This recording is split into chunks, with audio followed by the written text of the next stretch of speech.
So I'm going to start off talking about the different clay tools that you will have. So each of you will, at some point, get a bag with a number on it. So each tool that is in the toolkit will also have that number written on it, so that way we know whose is whose. You will be responsible for the toolkit for the whole semester. So they are your tools to use. You'll have them on your shelf. You'll use them throughout the semester. You're responsible for cleaning them and keeping track of them. At the end of the semester, I will be collecting the toolkits, checking and doing inventory. If you are missing something, it might have ended up in a lost and found that we'll have. If it's not there and it's just totally gone, you will owe money for the tool. So the tools range from 50 cents to $1.75, depending on what it is. So it's nothing crazy tragic, but be responsible for your tools. Okay. So the tools that you have in here, which you'll get next class. So we're going to start off with this yellow tool. So this is called a rib. So it has one edge that's a little bit tapered. And that's what you'll be using to smooth out clay, which we'll talk about in the demo. But this is a rib. Ribs in general in the clay world come in a lot of materials and different shapes. So you might see a metal rib, a wood rib, plastic. Some might be square, some might be rounded, some might be a really crazy funky shape. But they're used for the most part for smoothing, but also for shaping things, especially if we're throwing on the pottery wheel. And so that's our rib. And next up, we have a ribbon tool, okay, which looks like this. So it's this metal tool that has this little loop at the end. This is used for carving out designs, but also can be used for creating textures. The ribbon itself, so that little loop-de-loop, can come in different shapes. So some of you might have one that's a circle, others might have more of a triangular shape. They work the same way, but they can give you different aesthetic looks as you're carving. So if you want a different shaped one at some point, let me know and we can swap out. But these are really good for kind of little detail work. Okay. Next we have our teal modeling tools. Okay, so those are these guys. You will have 7 in your toolkit. Each one is different. Okay, so you'll see the ends, some are more tapered, some are flatter, some have little forked edges on them. But these are all used for smoothing, for adding texture, for carving, right? All different uses for them. And that's the nice thing about clay tools is you might have one that serves multiple purposes. Next we have a little sponge. Okay, so this you'll be using to help smooth out your clay, get rid of little scumblies, weird marks, just working with your craftsmanship and kind of perfecting things. And then you'll have a wooden stick and some toothpicks. Okay, so these are our more disposable pieces. Just because it's wood, it breaks, especially the toothpicks. But these are really good for writing in your clay, adding different textures, carving, just endless opportunities. You can cut clay with them, so lots of stuff. Okay, so that's kind of what we have in terms of your own personal toolkit. In addition to that, every table has a secondary toolkit that has other tools that you'll be able to use throughout the semester. I'm not going to go through them right now because chances are you're not really going to use them for the first project. The one tool you may be using is called a fettling knife, which looks like this. It's basically a clay knife. So this is one that you can use for this first project. Okay. With the kind of collective toolkit on the cart, you as a table are responsible for them. So making sure that they get cleaned at the end of class, everything gets put back. It's all on you. Just because those get used by 2 other 3D classes. So you want to make sure all their classes have clean tools to work with and they have all the materials and supplies that they need. Okay. So questions on that basic stuff? Okay. So tools. Let's see, other equipment we have. So on your carts, you will have something called a slab mat, which looks like this. So there's 4 at each table, so each person will have one to use. This is something that you can work on when you're working with slabs, hence the name slab mat. And I'll kind of go into more detail of what a slab is. But when you're making slabs, you'll be able to work on top of this when you're adding texture, when you're smoothing things out initially. This will be kind of your go-to. What's nice about this is that clay doesn't stick to it. Okay? So you could press the clay into it as hard as you want, and it's just gonna come right off. Okay? If you were to do this on top of your actual table, the clay is gonna stick. Okay? You try to take it off, it's gonna rip, it's gonna be a big mess. So slab mats are really handy for things where you're applying more pressure to the clay. Just make sure that it doesn't stick, essentially. With your actual project, so once you start actually making your piece, it will be living on this board called a bat. Okay? So the bats, I have lots of different sizes. Some are smaller, some are bigger. It really depends on the project we're working on. But this is what your project will live on as you're working. Okay? So your botanical tile, your initial plaque, once you start working on it, is going to live on here. And this is how you are moving it from place to place. If you just pick up your project over and over and over again, it's going to potentially break, crack, or get misshapen. Okay? So that's why it's important to kind of keep it on. Okay? There's no reason to be picking it up for anything because you're really just going to be working on top of the surface. Later on when we're doing other projects, so let's say, you know, we're making a coil vase or something, once again, it's just going to live on top and then you're just going to build from there. So that is our bat. The rags, you have the towels. We'll go into more detail about that later when we talk about storage, but this is what's going to help keep water with your project. So we'll kind of circle back to that in a bit. Okay. So, questions? Okay. So for the project, no matter which option you went with, they're all starting off the same way, and that is with a slab.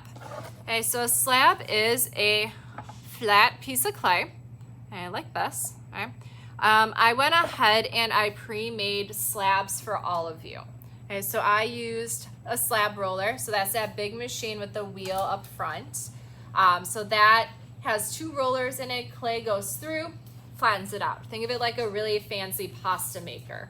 Okay? Or if you ever went to like a pizza place and they put dough in and then it comes out flat. Okay? Same idea, but for clay. So I pre-made the slabs for you just to kind of speed things up. But you'll notice that there is a little bit of a texture on it. Okay? With the slab roller, I put the clay between a canvas, so between a fabric. And that's what prevents the clay from sticking in the actual rollers. So this texture, we want to get rid of. Okay? So that is where the rib comes into place. So you're gonna be using the rib to smooth out that surface. Okay? So with the rib, you're gonna use the part that's opposite the hole. Okay, so here's our hole, so the opposite end. And your orientation with it, you want it at kind of a 45-degree angle as you're smoothing. If you have it at a 90-degree angle, you end up just kind of gouging your clay. So you really want that 45 degrees, so you're really kind of blending and smoothing things out. So I'm just gonna go blend, blend, blend. I'm gonna go in one direction, and I'm gonna go in the opposite direction. And that's going to take that texture and make it go away.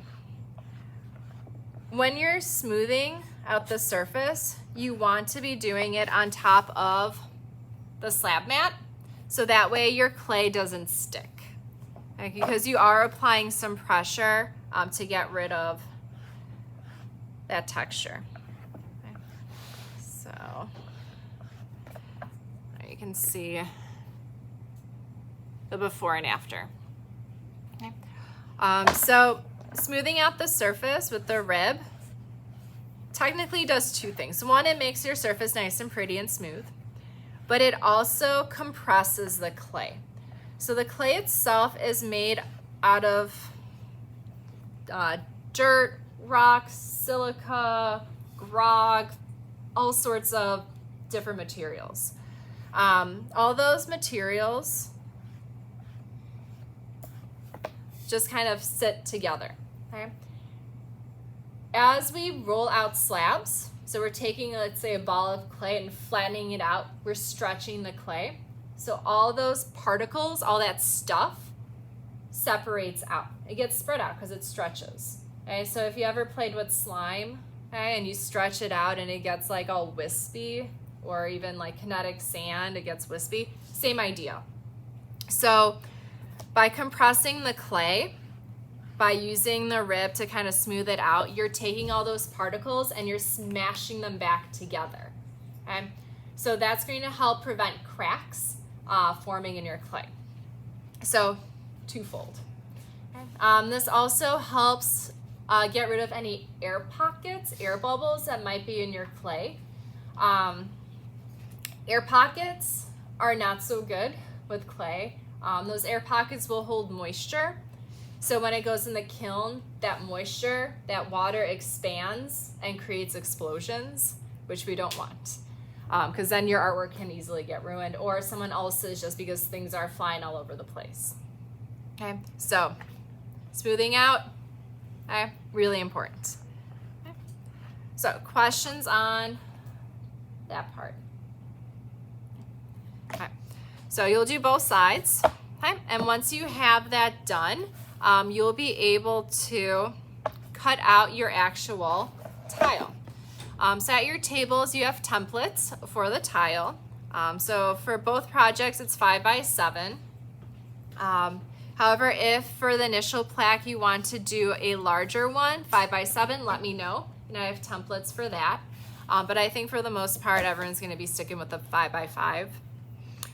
So you'll take the template, put it on top of your slab, and you will cut out your shape. So for cutting out your shape, you have different tools, different options. Okay, so I'm just gonna hold this still, and I'm gonna use the wooden stick. Just cut along the edge. I could use one of the teal tools and use that to cut out my shape. Or I could use the fettling knife. Me personally, I'm a big fan of the fettling knife. Okay? But you can use that to also cut out your shape. A couple of things about the fettling knife. It is a knife. It is sharp. Okay? It's not sharp like kitchen knives you have at home, but you know, it's still a knife. Okay, so just be really careful with the blade part on it. Okay. Once you have your shape cut out, you'll be able to kind of start working. So one thing that students often will forget to do is smooth out the surface first and then cut out their shape. So the problem with that is if you cut your shape first and then you go and smooth, and I'm doing it really softly, okay, but smooth, smooth, smooth, okay, that smoothing process changes the shape of your clay, because it's spreading it out a little bit. Okay, so then you'll have to kind of go back and recut stuff. Okay? So always smooth first and then cut out your shape. And this will be even more crucial later on if we're doing projects where you have more precise measurements, where you are, let's say, putting two walls together to make a box and they have to be exact, type of thing. So that's a little tip, thing to not forget to do. All right, so once you have your tile cut out, you're going to write your name on it. Okay? So whenever you start a project, one of the first things you do is write your name on the bottom, somewhere, usually the bottom of it. First and last name or last initial. Okay, I have students with the same name across all the classes. I think I have maybe 4 or 5 Jacks within the 3 classes. So make sure that you're including your last name so we know whose is whose. Okay. To carve your name, you can use the wooden stick like I did. You can use the toothpicks. Okay? Doesn't matter as long as your name's on it. Okay? So from there, you'll be able to flip it over and start working. Okay? At this point, you should move your project to the wooden bat so that way, easy for transport.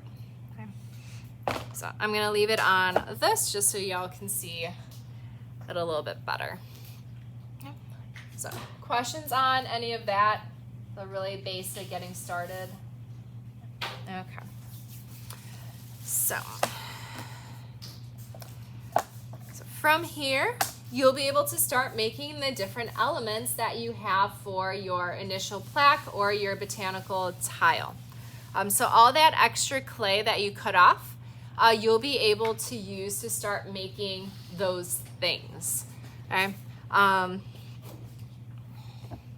We'll look at slab techniques first, then coils, then pinch method. Okay? So slab, like I mentioned, is your flat piece of clay. The way I made it for you, I was using the slab roller. That's really more for larger pieces or if you're kind of mass producing like I did. For what you're doing with this project, you'll be able to go old school and use a rolling pin. Okay? So with this, each cart has 2 rolling pins that you'll be able to use. I also have these wooden sticks. These are guide sticks that you'll be able to borrow from me. These come in different thicknesses. So depending on what it is you're working on, a different thickness might be better. For us right now, 1/4 inch thickness will be a good one. Okay? So I'm gonna put a guide stick on either side of my clay, and I just kind of balled up the clay and squashed it down a little. Then I'm gonna use the rolling pin and roll it out. So it's just like, if you bake cookies, rolling out dough for them. The only difference is I have the guide sticks, and that's what stops the rolling pin from going further down. So this allows us to have a nice even thickness with your clay. Okay?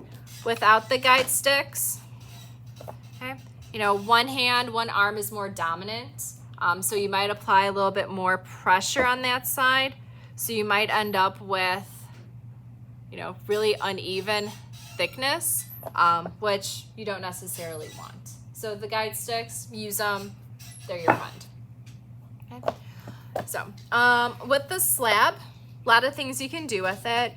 For the initial plaque, you can definitely use it to help create your frame and borders. Okay. So I just use fettling knife, kind of cut, a basic rectangle there. There are rulers at your tables on the cart, so you can use those if you want a nice straight edge type of thing. Depending on your design, you can use those slabs to create whatever kind of shape you need for it. Okay, so easy peasy. For letters, so for the actual initials, some of you might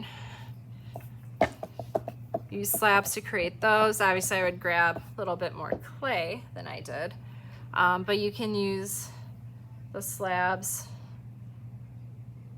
to cut out, your letter. Okay, so really, really easy. If you're using the slab to cut out your letter, I just free-handed that really quickly. Looks not so great. So what I suggest doing is lightly sketching out how you want to cut it. So you can use a toothpick or the wooden stick. Okay, so that way you know exactly what you plan on doing. Okay. If you have a letter that is a lot more complicated, I can print it out for you and you can cut that out and use it as a stencil. So I know some of you had some really fancy fonts going, so we can definitely do that. Just let me know. But that's kind of a nice way to do your actual letter.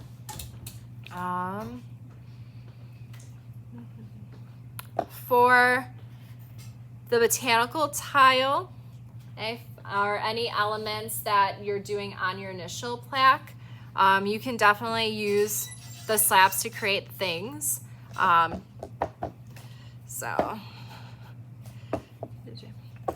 So here I just rolled out a much thinner slab. Okay, so I'm gonna make a leaf out of it.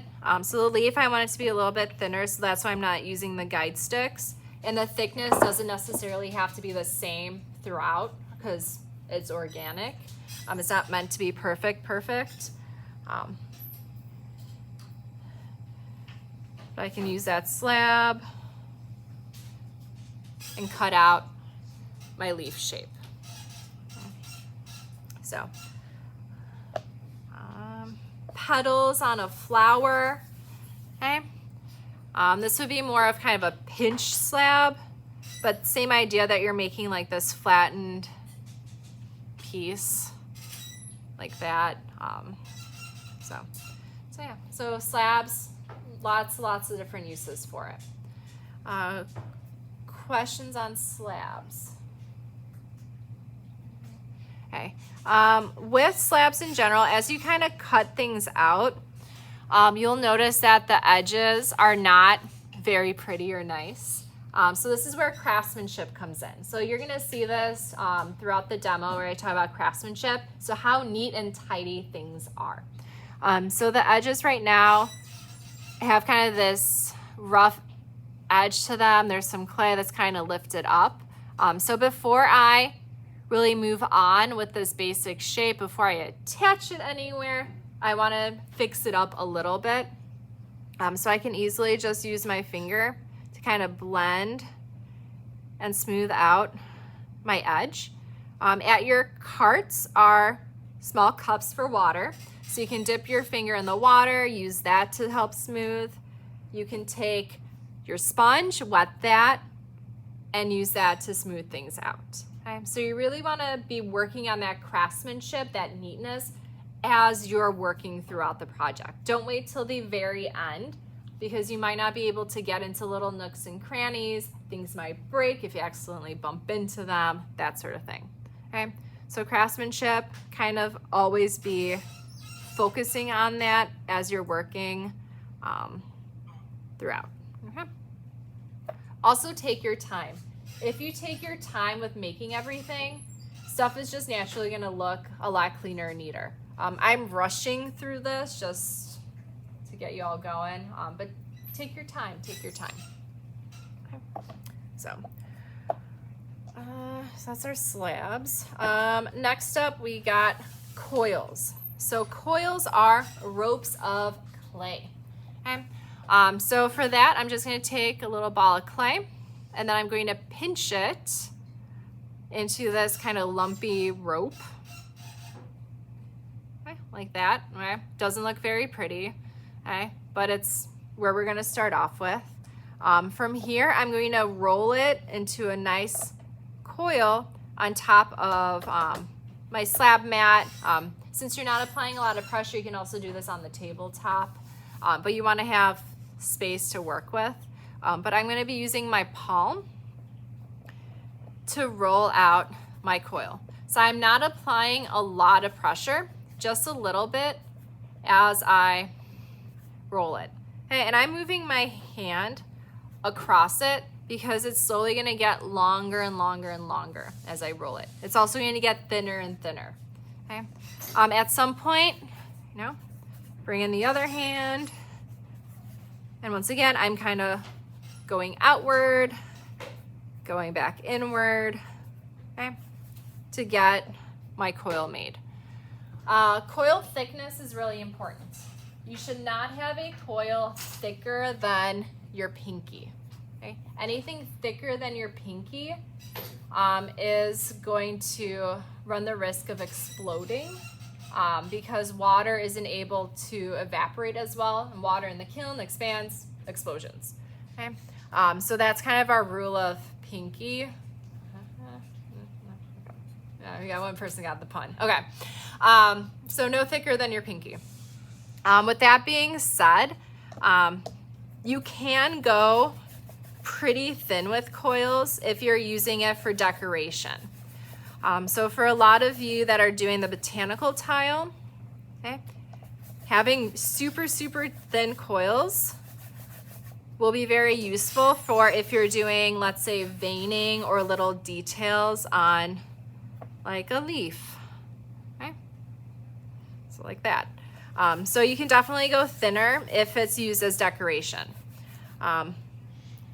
One thing to keep in mind is that clay dries, okay? It has water in it. The more you work with the clay, the more of that water in the clay gets absorbed into your skin, okay? So don't overwork the clay. A lot of times students will try to make a coil and it doesn't work out. And try to make another coil, doesn't work out. And they're just doing this over and over again with the same piece of clay. And they'll notice that their coils start getting worse and worse. That's because that water is evaporating. So the clay is more fragile, it's going to start cracking. Okay?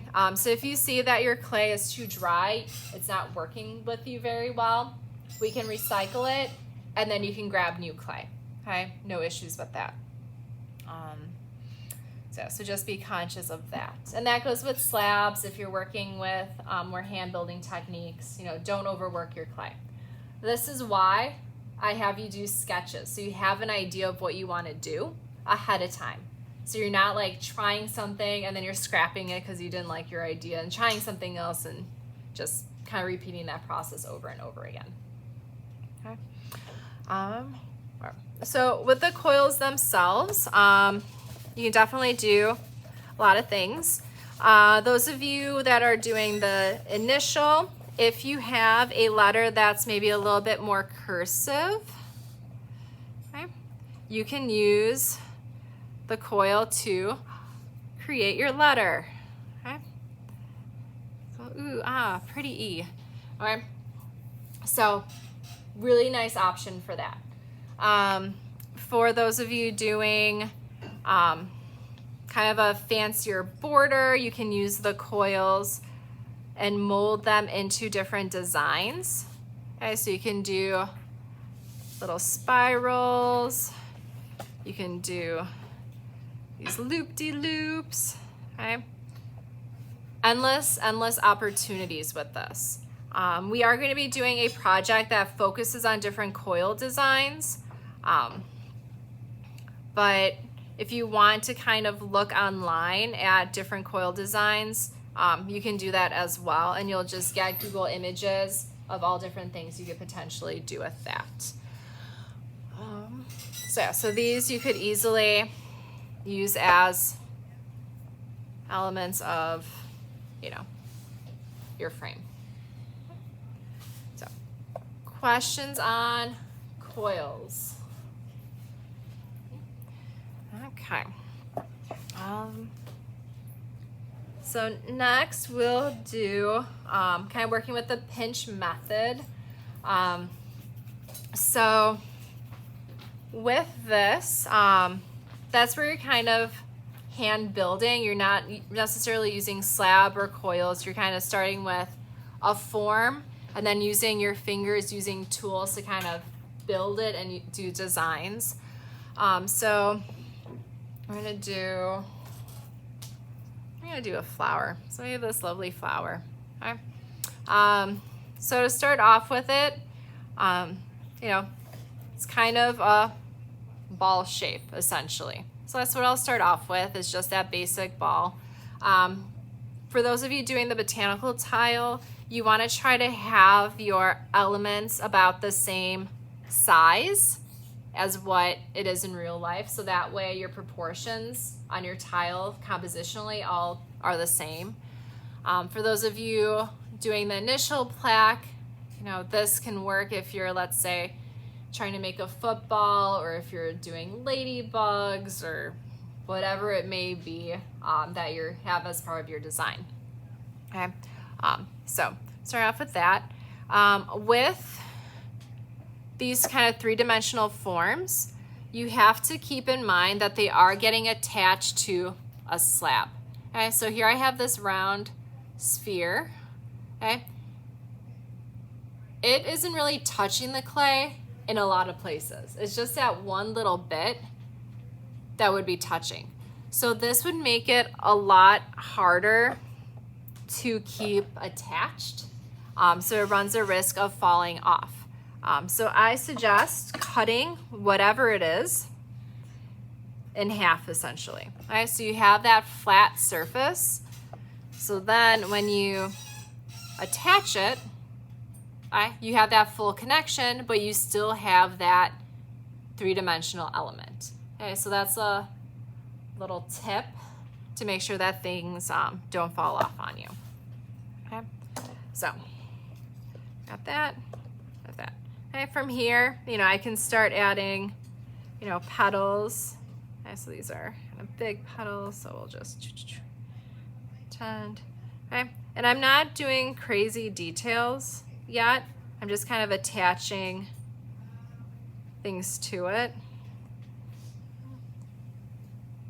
We'll start looping in to get kind of that inner part. Let's see so y'all can see better. Okay, so I'm not really attaching everything. I'm just kind of placing stuff just to see that it works. From there, if I like it, then I can go in and kind of perfect edges a little bit and like really attach. So with small pieces like this, you can kind of smush them on.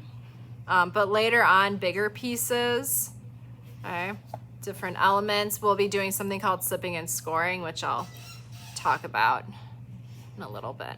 Okay, but just attach. Okay, had a pine cone, but I lost it somewhere. But you can use your clay tools to create, you know, different textures throughout. Okay, so if I'm doing a pine cone, we all know what a pine cone looks like. Yes. Okay. So it has the little leaf thingies where the seeds are that kind of stick out. Okay, so I'm kind of using my ribbon tool, carving in, and you can see that I'm getting those little things sticking out. Okay, a little sloppy, but I can go back in and perfect. I can also go back in with maybe a toothpick, kind of have things come out a little bit more, smooth things out. Okay, all that good stuff. Okay, so start simple, then add details.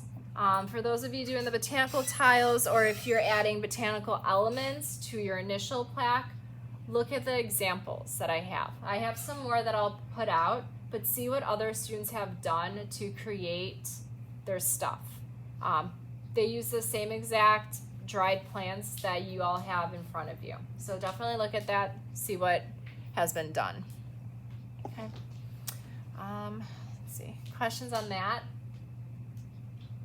Yeah. All right. Let's see.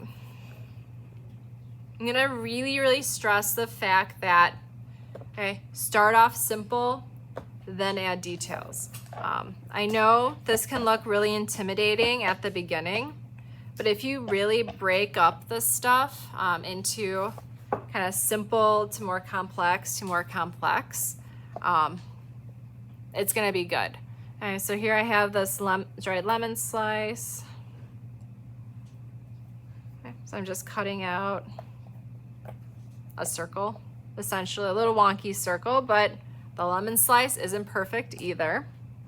Okay, and then from there I can kind of, using my toothpick, kind of sketch out, where some of my elements can be.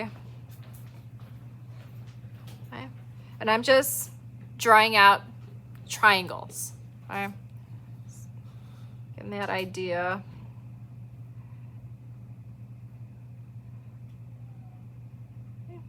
From there. Okay. So start simple, start to add detail. Looking at the lemon slice, okay, those darker areas are kind of carved in. They're lower than the rind part. So now this is where I can go in with like my ribbon tool, okay? And I can start to kind of carve or cut away some of that material. Okay, so it's no longer just a flat surface. I'm starting to get that dimension that the actual object has. Okay. I'm not super precise. I'm just carving a little bit within there because I'm gonna go back in with my other clay tools to perfect and do the craftsmanship. Okay. So you can see it's starting to look a little bit more lemony. Okay, and I can go in, clay tool, smooth, blend things in, okay, and just kind of keep going. Okay, so I'm really working with stages, okay, step by step by step. Okay, so don't think you have to go from this to something perfect right away. Okay. Okay. Making little seeds that I can applique on later. Adding textures to the rind part. Okay. So all little details, all little things you can do. Okay. So, questions? Okay. So that's gonna lead us into textures and carving. Okay, we're almost done, folks. Okay. So requirement, one of them is to have some sort of texture carving within. With a botanical tile, you will just naturally start having that as you're making your pieces. For the initial, okay, you want to add some sort of carving or texture within. So that could be in the actual background, it could be on your frame, it could be on your letters, totally up to you how you want to go about it. But with carving and textures, you can either do carving and texture that is in the clay or that's sitting on top of the clay. That wouldn't necessarily be carving, that'd be more texture. But using your clay tools, okay, you can create different textures. Okay? So play around with this. I always suggest to students, grab a little bit of clay, flatten it out, try stuff. Okay, see what it looks like. If you try to just go right into your clay, it's gonna be hard to get rid of it. Okay?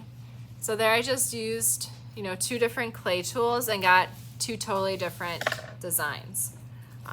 Depending on how you go about it, okay, totally different texture there. Okay? It can be more organized, it could be more organic. Okay? A lot of options with that. So play, try things. The end of your ribbon tool. You can get nice polka dots. Okay? If you turn it the other way, okay, you can cut out circles that end up a little bit deeper. Okay? Pressing that in. Okay? Endless options. With, you know, your wooden stick, you can easily do drawings. Toothpick, same thing. Difference is thickness. So having a different line quality. So those of you that took Art 1 or took art in junior high or something, line quality. Thicker, thinner, all that comes into play. Okay. So that is one way that you can incorporate those textures within. The ribbon tool is really good for carving. Okay, so that will give you a much deeper cutout and also wider. So variation will be your friend. Aside from that, you can have texture that sits on top of the clay surface. So if I were just to make a whole lot of little balls of clay and attach them on, okay, that will give me a texture. That'll be a nice little bumpy texture. Okay? I could have coils, okay, that get lined up one next to the other, okay? Texture, okay? So lots of options with that. Okay.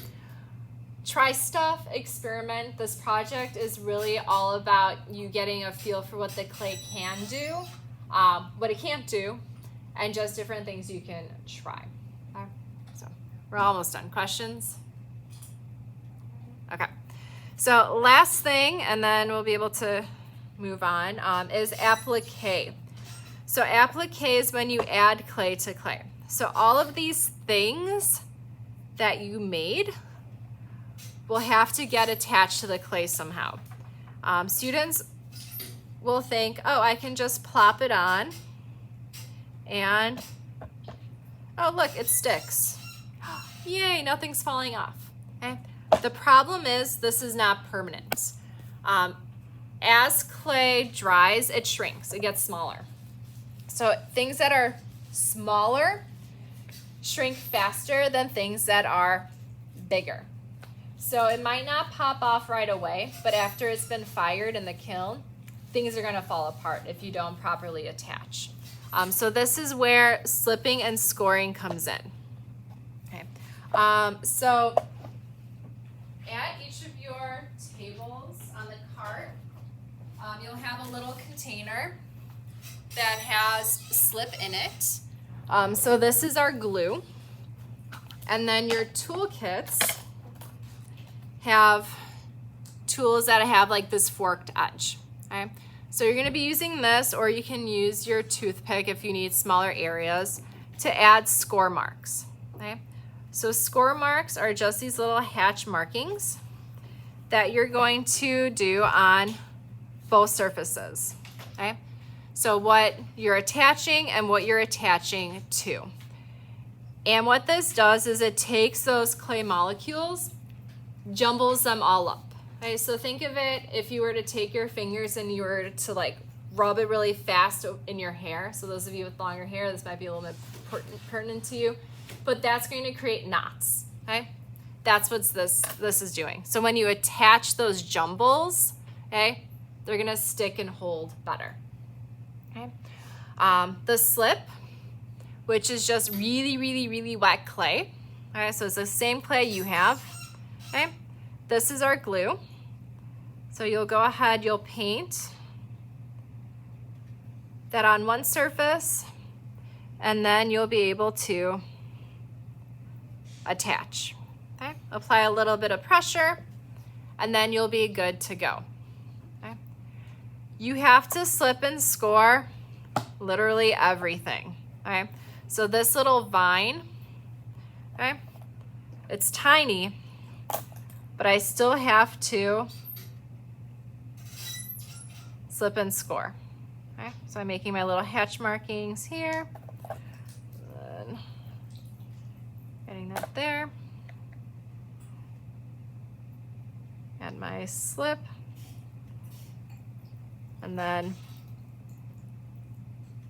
attach. Okay. If I were to do these little balls as a texture, I have to slip and score each one. Okay. Tedious, but well worth it because they'll look really cool at the end. All right. So slip and score everything. Craftsmanship, we're gonna circle back to that with this, because as you're kind of scoring and slipping, things are gonna go beyond where you actually have things attached. So always make sure to go back and smooth things out. Okay, so you can use your finger, you can use your clay tools, you can use the sponge, okay? But the goal is to make everything look nice, clean, and neat. Okay. When you attach stuff, you can have it look like it's just literally stuck on, but you can also blend.